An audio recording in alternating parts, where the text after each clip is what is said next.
CEO Ron Wakeley from Create the Difference. Dark code from Storm. High performance ball, angular. But of course, we're going to start out with our IQ Tour, the TruBallReviews.com control ball. Give us a little sense of what's going on the lanes. Whee! Too high. Too much hook. Let's move a little left. So this is a brand new ball from Storm. It's black. Black balls tend to strike a lot. I'll tell you a funny thing about black. So black, the color black in bowling balls is actually a deep, deep, deep dark purple. But it's not the purple that you normally see in purple bowling balls. It's actually purple that when you put in a bowling ball looks black. Anyway, IQ Tour, bring up. Ring 10, had a little message opportunity, but it missed the message. But that's okay, because now we're going to take a peek at this angular bowling ball from Storm, called the Dark Code, and we're going to throw it on lane 1, which happens to be a lower friction Brunswick Pro Anvilane lane surface. Strong asymmetric ball from them, so we'll kind of see. Yeah. So definitely gonna hook down lane. I would say that this is what Storm's this motion, this shape, is what Storm's kind of known for. Kind of the big back ending ball. I'm kind of interested too because they called this ball Dark Code, but they actually had a code black. So obviously, this is the second time that they've used a black, at least a black color in the bowling ball, and they felt like they had something different enough to come out with another piece, and this one, now let's see that ball come back. Okay, yeah, so that was a little too much, No problem, we want to find out versatility anyway. So I believe now that I'm seeing that those two shots there, when we get on the higher friction lane 2, which is the AMF SPL surface, that it probably will recover a little bit more, and that ball probably will be more in its home environment. We'll get to see that live during our TruBall review.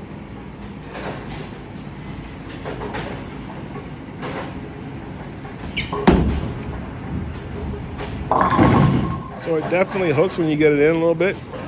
Ball's not scared to hook, which is going to be great. It's going to be great when you're on environments where you need your bowling ball to back end. Maybe not so much later in the block because it's still pretty strong, so maybe earlier, but definitely going to give you some room for error there.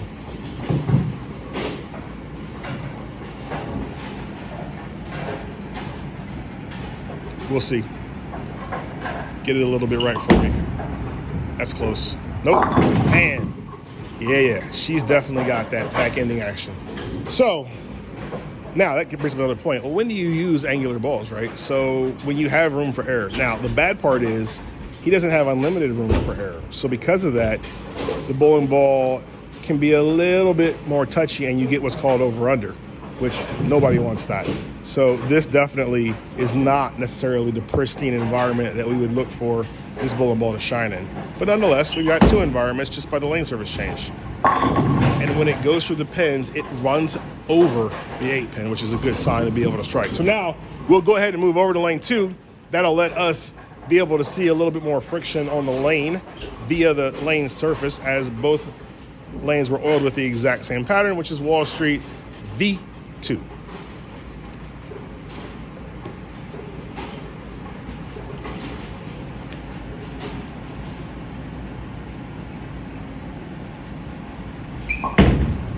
I looked in a little bit, actually.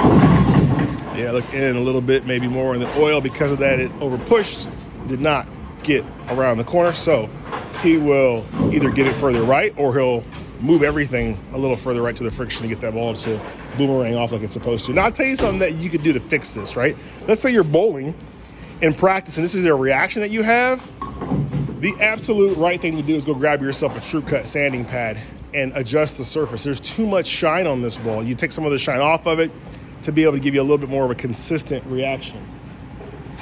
But this is a ball review, so we're not changing the surface of the ball out the box. We're gonna let it stay like it's supposed to, right from the factory.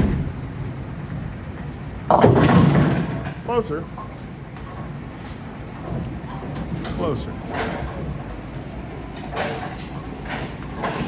Now that's a red flag for sure to move everything right.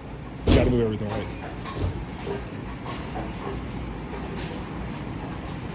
So he will do just that. This is great, especially if you're bowling an event and you don't know what to do.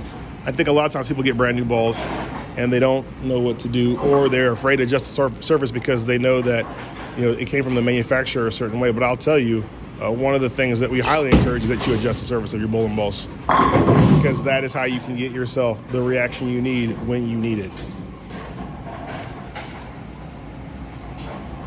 So we'll have him throw one more shot. We'll have him throw one more shot first on lane 2, and then we may just go ahead and show you that. We'll just show you how that can be advantageous.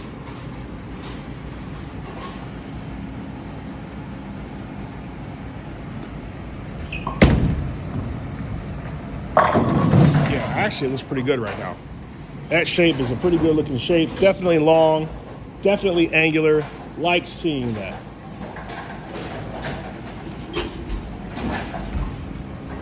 Dark code. Let's check out the flare over here real quick.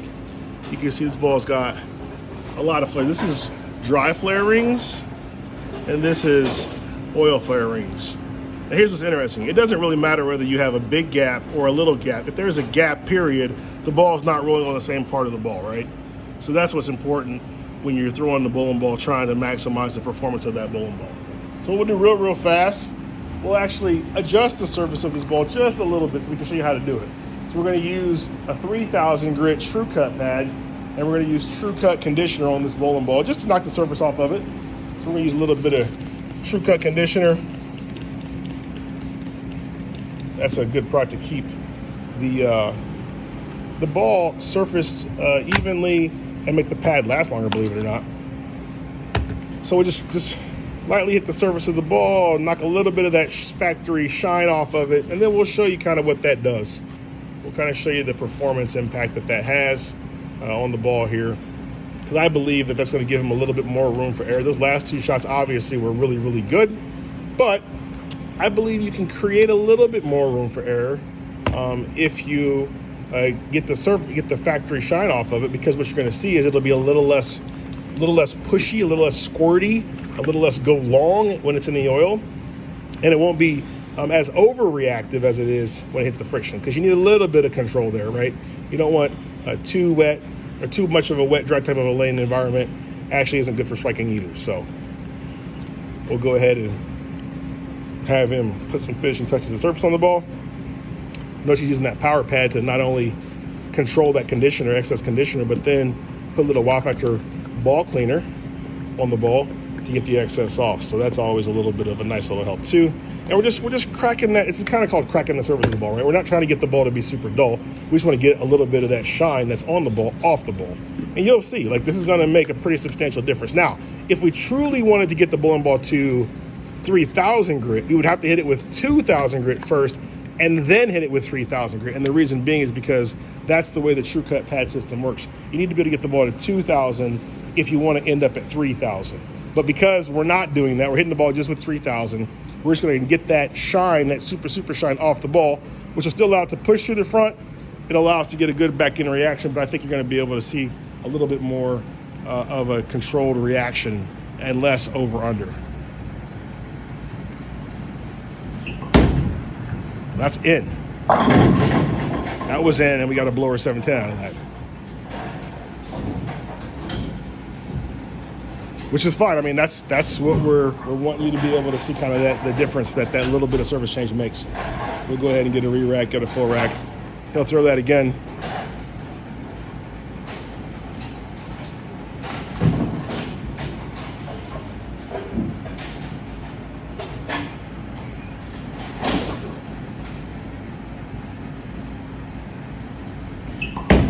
That's way right.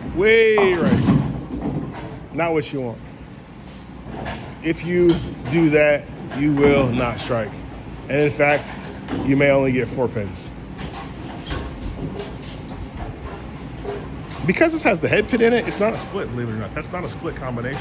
So if you left that there would not be considered a split. If the head pin is involved, no split. You have a spare to attempt to shoot at. All right, we'll settle in here, get ourselves a good pitch, watch some ball reaction. Oh yeah. Ooh, so definitely a little bit more aggressive off the spot. We 4-pinned, but now what I'm gonna tell you is this. So he's gonna re-rack that. Now he can move in one more board, and because the shot prior to that actually was in and it pushed, I think that's going to be the spot for him to be able to have a little bit of room for error. So we're going to see. He'll move in off of that 4-pin, and then we'll have him throw a couple of shots to kind of show the versatility with just a little bit of surface change.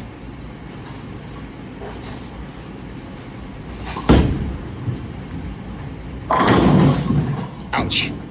Ouch. I mean, pins were dancing for sure on that one. So now what I said was you have some room for error, right? So I'll have to throw it again.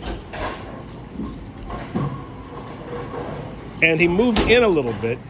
He got that one out.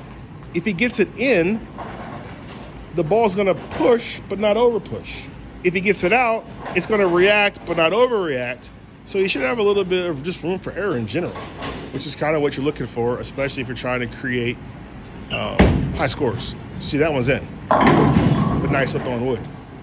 So that one was in. The last one was good, which is a normal good shot, but now he's got room for error. And that's one of those tricks. I will tell you, a lot of professional bowlers actually, when they get these shiny balls, they do just what we're doing here. They actually, what we call crack the surface of the ball or get rid of a little bit of that factory polish, and that allows the ball to have a little bit more room for error. He'll throw one more shot, and I just want to let you see that, surface adjustments matter, and dark code looks like it's going to be one of those pieces that's going to be a good ball for storm. If you're looking for that ball that changed direction down lane, that one was wide right, and it's 10 back. So they have a little more information about that ball. You know what I'm saying? If you like what you're seeing here, go ahead and hit the like button, hit the subscribe button, leave us a comment. We read all the comments, and I'll respond to as many as humanly possible. If you like the dark code, which seems like it's going to be a really, really good piece from them, make sure you go to bowlingforless.com to pick that piece up. On behalf of Dustin Zaner, I am CEO of Ronald from Creative Difference. Talk to you soon.